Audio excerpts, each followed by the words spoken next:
visible split is starting to form among Senate Democrats on the issue of health care. Some are backing Senator Ted Kennedy's fight for a public health care option. But the Senate Finance Committee, Max Baucus, working on a bipartisan proposal which downplays the government-backed public option. Senator Charles Grassley is the ranking Republican on the Finance Committee, also a senior member of the Budget Committee, and serves on the Judiciary Committee. You've got a full plate. Senator, it's great to see you. Thank you very much. Let's talk about what Senator Ted Kennedy is pushing, which is to have that public option. Why do you disagree? You and I believe also your Democratic Chairman, Max Baucus, disagree with that approach.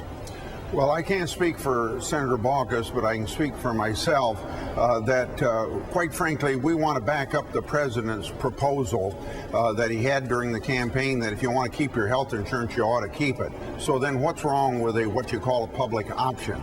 What's wrong with it is the Lewin group that studies health care deeply, they have estimated overcrowding out of about 119 million people. Well, you crowd out 119 million people out of private health insurance, and everybody else's rates are going to go up. And eventually, you won't have your own health care system, health insurance system that you want to keep, as the president promised. That's what we find wrong with it. Isn't there a way to do both? Isn't there a way to have the public option as an option? And, you know, the insurance companies may not like that, but this public option, now there's of course the question of how you're going to pay for it, which was my next question to you, but why can't you have a combination system, which is what obviously the Kennedy people are pushing? Well, we already have a combination system. You call it Medicare and Medicaid on the government side, and you call it private health insurance on the other side.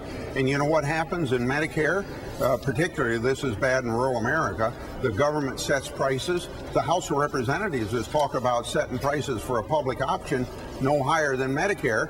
Well, you get a situation where doctors in rural America aren't taking new Medicare patients. Do we want to? We don't want to put in place then a system that's going to deny and delay health care. We think the existing system can be improved by getting insurance for everybody. We want to do away with preconditions so that people that can't get health insurance today can get it, and we want to make it affordable.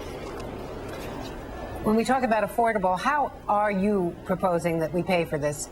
Is there going to be some kind of taxation of benefits and a break between the employer-paid option, which has been traditional, or some other kind of taxation of benefits? Well, there would be three sources.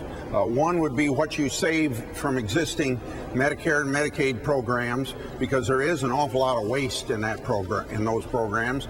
Number two, by capping the employer-provided health insurance at a certain level, maybe the national average. Those two sources come within health care, and there's pretty much bipartisan agreement on some of that.